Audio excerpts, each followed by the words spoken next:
When I tested my progesterone levels in my 20s, they were almost non-existent. I tried all the progesterone boosting foods and supplements, which helped me a bit, but I reached a limit. And also, I didn't want to rely on supplements for the rest of my life. So in today's video, I will share with you a few important aspects if it comes to increasing your progesterone levels naturally that goes beyond the obvious or standard progesterone boosting foods, because there is already lots of other videos about that. And I also share with you what helped me if it comes to increasing progesterone, because I believe it can help you too. And for those who don't know, progesterone, I call it like feel-good hormone that not only helps you to feel calm, sleep better, but also can help you with weight loss and generally overall health as a woman. So the first thing, if it comes to increasing your progesterone naturally, that is not so obvious, is your blood sugar balance. This is important because blood sugar spikes can trigger cortisol spikes. And cortisol is the hormone that will be stealing your progesterone, as both are produced from the same precursor, and unfortunately, your body will always favor cortisol production first, as it's considered as a survival hormone. So apart from focusing on what increases progesterone, you also want to minimize what steals your progesterone, as otherwise it can be a zero-sum game, which was the case for me for a long time. So from practical tips, you want to make sure first that you don't skip breakfast, and also you don't have coffee first thing in the morning on empty stomach. Then for the breakfast itself, make sure it's a combination of protein and fats. So for example, eggs and avocado. I'm always saying the breakfast sets the tone for your day and your blood sugar balance. So definitely you want to get it right. And if you prefer, for example, more sweet breakfast, as I do personally, that could be porridge, for example, or chia pudding, but make sure you add protein powder, some fruits, and nut butter, because that helps to slow down sugar release into your bloodstream. And the same rule really applies for each meal. Always include protein and healthy fats. And then the last tip, have an apple cider vinegar first thing in the morning after you wake up with a bit of warm water, and also before each meal, because that also helps you maintain that blood sugar balance throughout the day. Second thing is supporting your ovulation and progesterone production, because broadly speaking, if you don't ovulate, you don't produce much of the progesterone. And here is where I made a bunch of mistakes. I was exercising a lot, I was avoiding carbs, so nearly keto-style diet, and also I was not eating enough calories, plus lots of stress from work, life, etc. In other words, that all was increasing my cortisol, stealing my progesterone, and suppressing ovulation. And that means if you exercise, do it in moderation. I made another video how much exercise is too much, because I know sometimes it's hard to tell, especially if you're active, because you became stronger naturally, so you don't feel when you're over-exercising. And another video about how to exercise with hormone imbalances. I will put both in the description. And the interesting thing about exercise is that studies have shown that exercise can lower estrogen by 90%, but at the same time, it lowers your progesterone by 24%.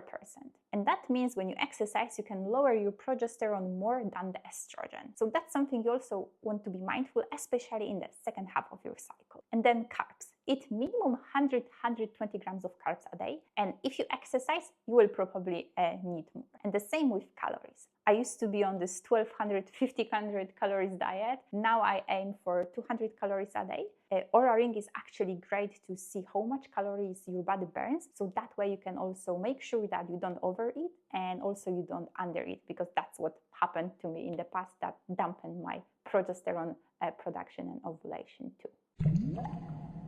Next one, electrolyte balance. Less known but super important, because imbalance between sodium and magnesium can cause more cortisol release, which then will deplete your progesterone. So sodium, magnesium, one thing, but also potassium is pretty important, because low levels of potassium can impair your insulin metabolism, and then that will have negative impact on your blood sugar balance. What I like to do is to add a pinch of Himalayan salt to my water I drink, plus I aim for around 16 milligrams of magnesium, but that amount can vary for each person. Additionally, I'm a big fan of coconut water for that extra source of potassium.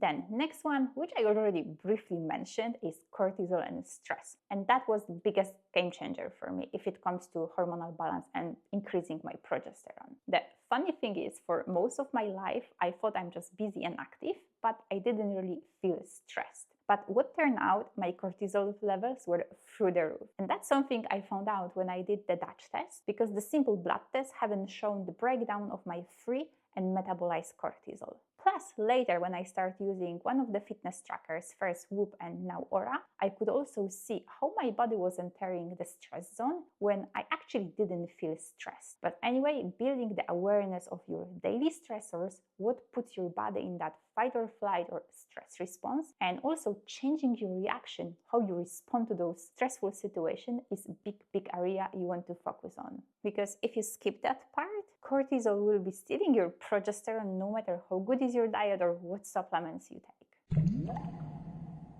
And one more thing, stress cortisol related, is your COMT gene. So that's something that was playing a huge role in my case, because what turned out, my COMT gene was downregulated, which means my body was metabolizing cortisol much slower, and that's why I had so much free circulating unmetabolized cortisol in my system that then was basically stealing my progesterone. I did the genetic test, but you can also get insights about your COMT gene from the Dutch test. And what is interesting about COMT gene, there are quite a lot of healthy foods like curcumin, cacao, that can actually slow down the function of your COMT gene. So of course, I'm not saying avoid those foods, but you don't want to overconsume them on a daily basis, and especially from like the supplements. So yeah, that's something you may want to consider as well, especially when you already tried a lot of things and didn't see much of the improvements.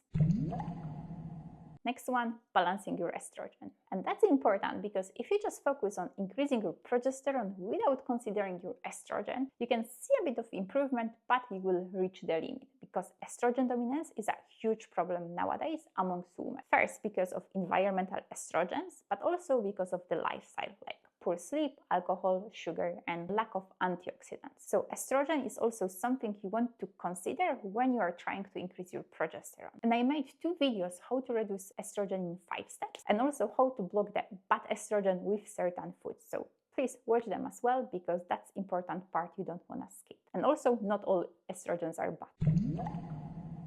And the last one, vitamins and minerals. So the obvious one, as I said, I will not talk about much, but just to briefly give you the key vitamins and minerals so your body can make progesterone. Top 3 are zinc, B6, and vitamin C. And what was extremely helpful in my case was doing nutritional test, Metabolomics Plus, which showed me exactly what my body was missing, and also methylation, because methylation is super important for detox and hormonal balance. So that's another aspect as well you want to make sure it's optimal when you are trying to increase progesterone. But generally speaking, when I focus on improving stress, regulating my nervous system, and eating a variety of foods and the nutrients my body was lacking, that's when the magic happened. I used to be vegan and carnivore, keto, always trying some diet and trending supplements, but without balancing cortisol first, nothing really worked like 100% or as I wanted. And if there is any area that you would like me to cover more in detail or give you more practical tips, let me know in the comments.